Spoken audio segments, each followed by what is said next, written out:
Salams from the People's Dispatch studios here in New Delhi. I'm Siddhantani and you're watching Daily Debrief. On the show today, we're reporting on a long-awaited grain export deal between Ukraine and Russia. We look at Thailand, where a no-confidence vote has been survived by the Prime Minister, and the start of a historic Tour de France for women. First up, after months of global grain shortages, Ukraine and Russia signed mirror deals which allow Kiev to resume exports of grain through the Black Sea and also facilitate the movement of and payment for Russian wheat, which, although not under direct Western sanctions, have been impacted by restrictions on banking, insurance, and other sectors. The agreement will allow grain currently stuck in Ukraine because of the war to move to its final destination, easing global food prices and helping millions stave off the risk of hunger. Russia and Ukraine together produce 30% of the world's wheat, and as we've covered before on the show, several large nations, including Pakistan, Indonesia, Malaysia, Bangladesh, and others, import more than a quarter of their wheat requirements from these countries. Both sides attended the signing ceremony in Istanbul but did not sit at the same table. Russia's side of the deal was signed by Sergei Shoigu, the defense minister, followed by Ukrainian infrastructure minister Alexander Kubrakov, who signed the identical agreement. A day after the deal was done, though, Ukraine reported missile attacks close to the Black Sea port of Odessa, in which it said several civilians were killed. The incident highlights the uncertainty that still exists, despite both sides having signed on the dotted line. I spoke earlier to NewsClick editor Prabir Purkayastha to understand the importance of the agreement and what impact it might have on the wider course of events. Prabir, good to have you back on Daily Debrief. We're talking, of course, about the same issue that we did around the same time last week, the food export, grain export deal between Russia and Ukraine. The agreement has now been signed, but like we were mentioning earlier, lots of questions still around how the implementation will work, how long it will take, and what kind of then steps forward might happen. What is your reading of the current situation, including the diplomatic aspects of the actual signing of the agreement? I think this agreement is at least a good sign that the food grains export both from Ukraine and Russia could start. This is a two-part deal that was negotiated in Istanbul. One in which Ukraine negotiated with Turkey and United Nations with respect of demining, at least opening channels in the mines that are there in the Odessa port, which is, of course, laid by Ukraine. And they also talk about some Russian mines, but really the issue has been the mines that Ukraine itself has laid down for what it says protection against any Russian invasion from the sea. So that will be done. Turkey will play the honest broker. It will inspect ships coming in, that they're empty ships, and ships going out that they're really carrying grain. So that's the role Turkey plays. And also it will help with demining of the Odessa harbor. Not a complete demining, but opening channels in it so that the grain ships can go in and out of Odessa. There are about 40 to 50 ships stuck in the Odessa port. Hopefully, then this movement can start.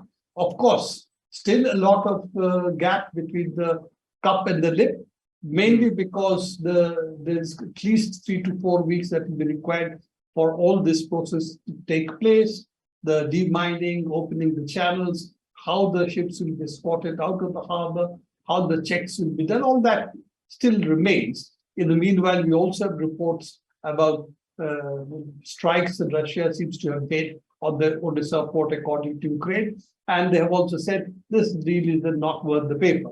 But leaving that out, the second part of the deal, which is also grain exports from Russia, though technically Russian export of wheat or grains has not been sanctioned, it's also true that banks dealing with the exports could not receive or transmit the money, or they were afraid to receive and transmit the money because of the secondary sanctions that the EU had imposed, and also that ships and other services like insurance, those were also, again, not sanctioned for food exports, but it was fairly obvious that all services were under sanctions unless explicitly excluded.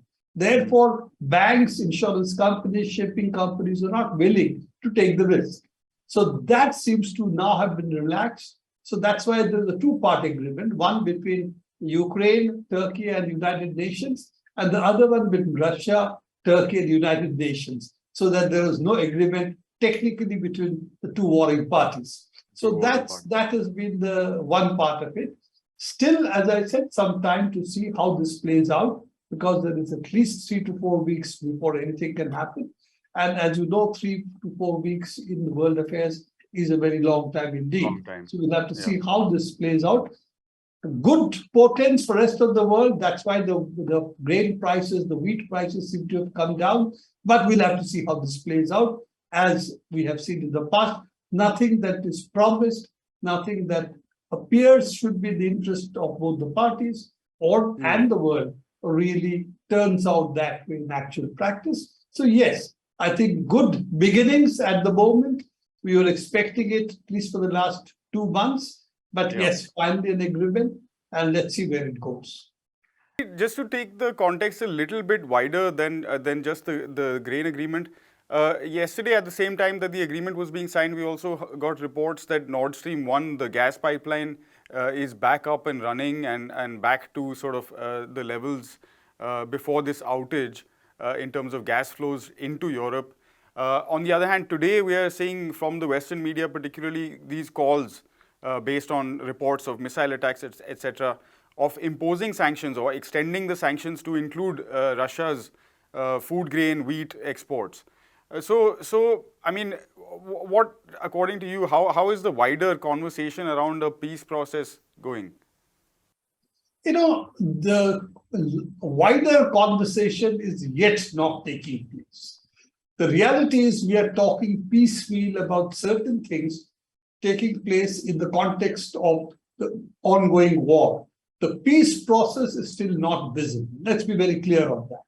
Now, it is true that the sanctions were imposed by European Union and the Western powers on Russia, of course, the United States being the key player over there. And it's also true that the European Union depends a lot on energy supplies from Russia. Both gas, oil, and coal. In fact, all three. It comes from a large part of the supplies come from Russia. Therefore, it is not so much a sanction on Russia, but also sanctioning themselves, which they were willing to do. Now, having done that, it's also true that they have been badly hit. The prices of gas have gone up considerably, particularly for Europe. It's a huge outflow that is taking place. And Russia has been careful to supply Europe, but yet not let it fill up its complete storage, which gives them something like 3 to 4 months then of ability to withstand a complete sanctions on gas, a complete cutting of gas supplies.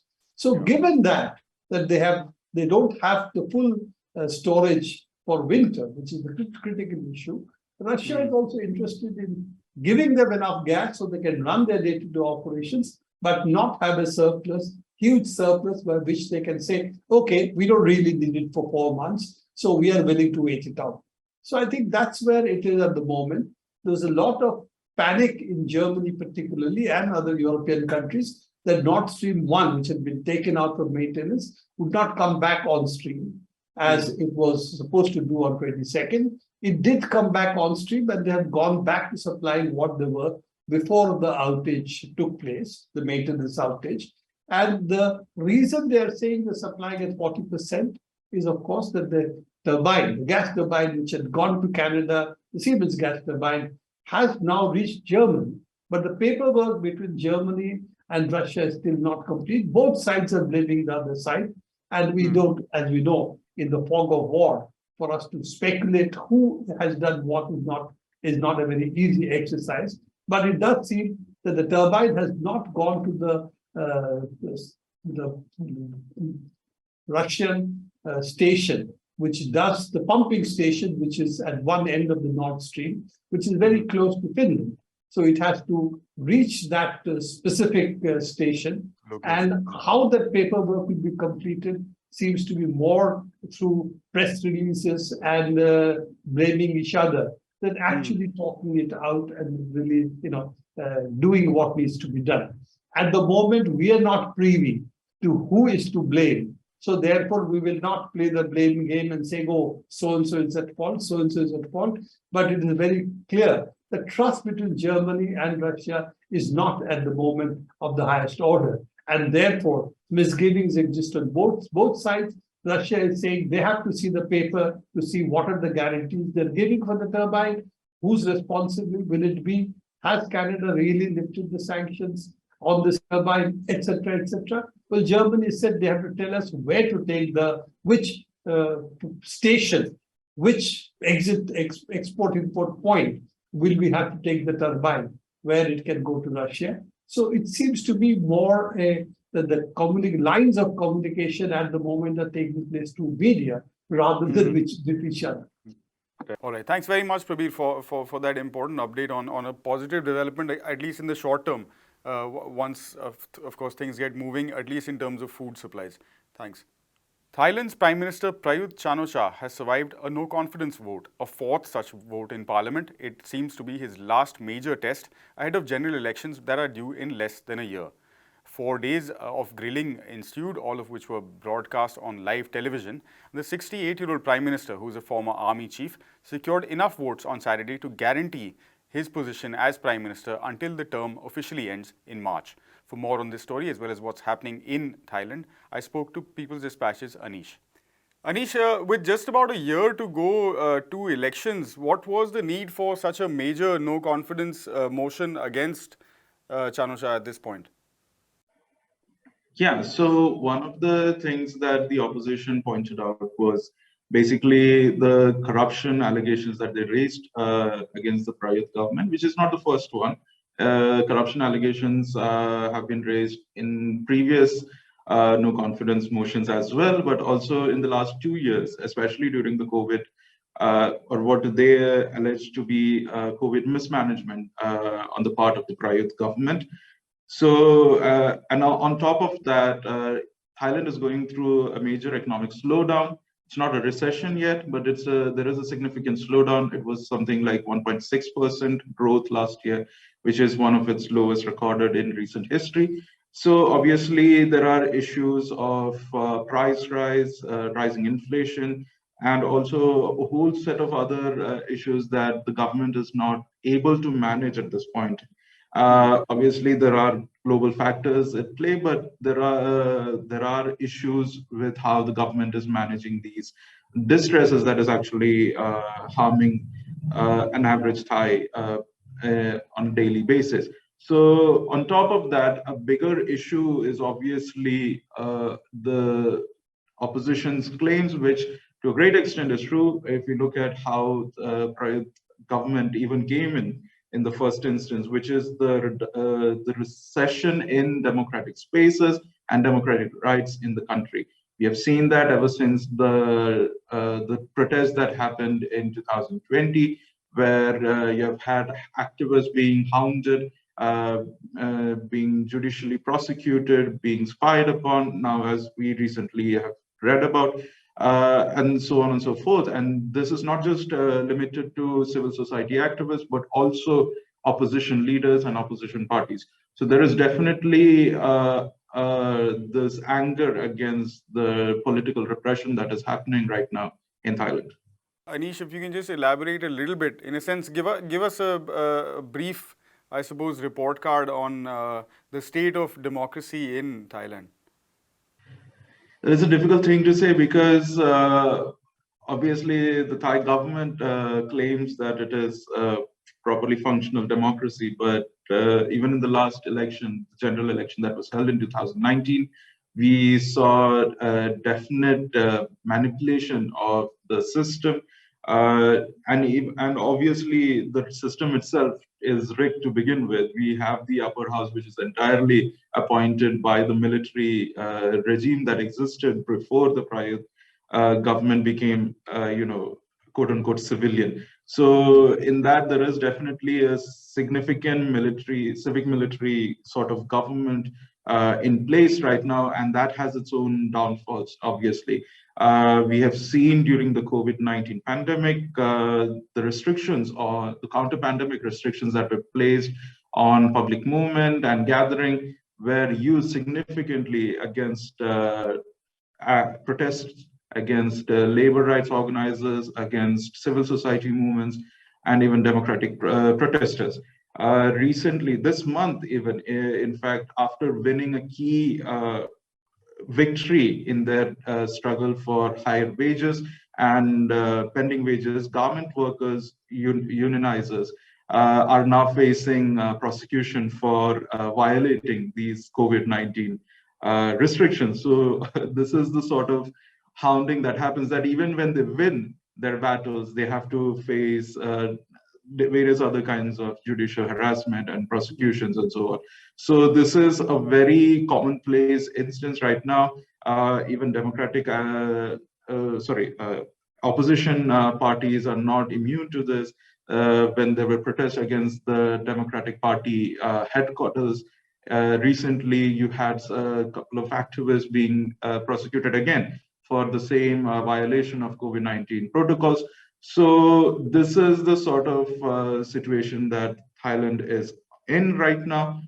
We have seen recently the Pegasus software, a report showing that Pegasus software being used on at least 30 activists during the protest in 2020 and 21. And that shows the extent to which the government has, and there has been a mixed response. On the one hand, you have a minister actually admitting that the Pegasus software was being used and he was aware of it. And on the other hand, the police is completely denying these claims. So there are obviously, even the government does not have its script right on whether or not it is spying on its people. But reports have clearly shown that the Pegasus software was being used. And as we have seen across the world, it was used by governments to spy on its people. So this is the situation where we're looking at. And obviously, it is alarming for the Thai people and their push towards democracy. We have to wait and see what will happen in the next upcoming years, because until March next year, when the general elections are expected to be held, it's not still scheduled, obviously, it's too early, but it is expected to be held there. So we have to wait and watch what will happen till then. And finally, cycle racing's most famous competition for men ends on Sunday in Paris. And on the same day, another race, an important race, that has the potential to massively expand the sport's mass base and global image. The world's best female riders will compete in a viable multi-stage event that marks a shift in the landscape and perhaps for the first time allows female riders to consider the sport as a professional career choice. The Women's Tour de France is starting after a gap of more than 30 years. But it now seems, thanks to big data and virtual cycling competitions during the pandemic, organizers have woken up to the reality of there being interest both from spectators, audiences around the world, as well as sponsors in a women's tour. Senior sports journalist Shada Ugra spoke to me earlier about why she is particularly looking forward to this new event. Shada, an exciting Sunday on the cards. The men's Tour de France ends, of course, and another one begins. An 8-day women's cycling, multi-day, multi-stage cycling event. It's a sport that you have watched and followed and covered, I have no doubt. What are you looking forward to the most? The fact that the women are back racing in the Tour de France, there will be many in your audience, and you included, who don't remember 30 years ago that there was a multi-day event for the women, and then sort of died out after about 5-6 years or so. So the fact that they're back is fantastic. I don't think there's any doubt that the riders that are there will be as competitive as the men. Hopefully all the other scandal that goes around the men's sport will not find its way here.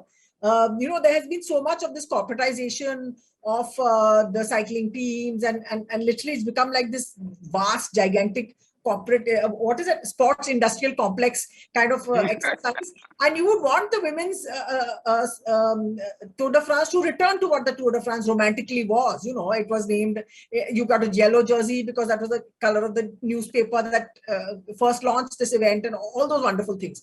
So let's hope we can sort of dial back and get back to the essence of what it was. Cycling at one point got called pharmacy on wheels, and you want to break away from that again. And maybe getting the women into this is a very calculated, let's say, PR move, but it's great that the women are competing. And it's really absurd that given everything, it's taken them so long to do it.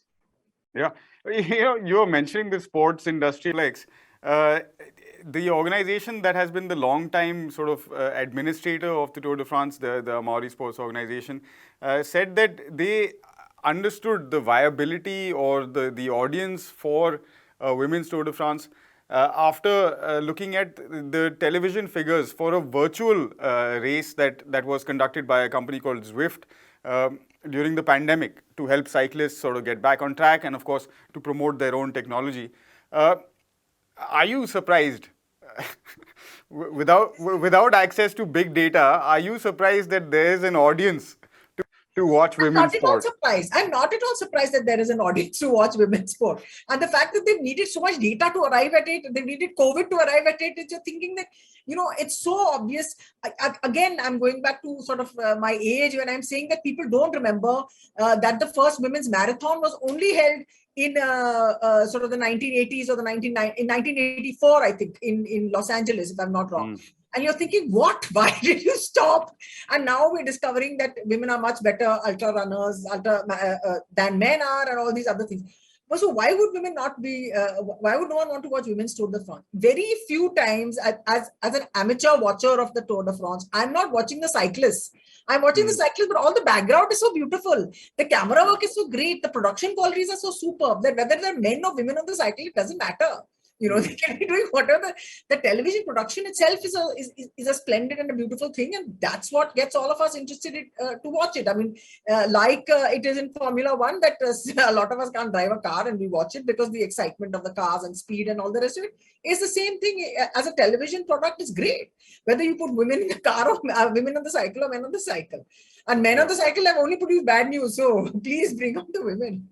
Finally, Sharda, there's a lot of women's sport going on, particularly football. You had the recently concluded CONCACAF championships in North America. The Euros are on. Before that, it was the African Cup of Nations for women. Are you seeing sort of globally a trend towards at least the men in suits who are running these businesses understanding that there is actual real, not just sporting, but also perhaps in this context, financial and economic value to it? I think it's taken them a while, and they've needed data to support what are basically common sense sort of issues. We're seeing that in next year is the 50th year of the WTA, which is the most successful and lucrative women's sport in the world. That's women's tennis. And you're seeing these, and you're literally seeing, and automatically, what you automatically start to do is compare. So again, the sort of pumped up male sports that we see, and you just see this slightly tempered down version of women's sports when it comes to marketing and management and all the rest of it. You don't have women tennis players complaining of being bullied by anybody, and you've got a 6'4" man complaining that he got bullied by another giant tennis player.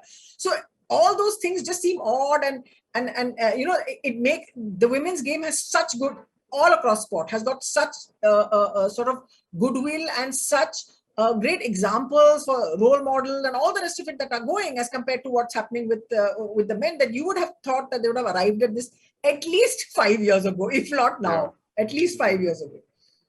Thanks very much for your time, Sharda. We'll, of course, I think, try to hit you up next week for a bit of a football chat, a roundup maybe of all of these events that are going on. But until then, thanks as always, sorry. And also, I'll just say a quick goodbye. That's it for this episode, actually this week's episodes of Daily Debrief. We'll be back again on Monday. Until then, from Sharda, myself, and everyone here at People's Dispatch, thank you very much for watching. You can, as always, for more details, head over to our website, peoplesdispatch.org, for more details on these stories. And do give us a follow on social media for regular updates. Goodbye.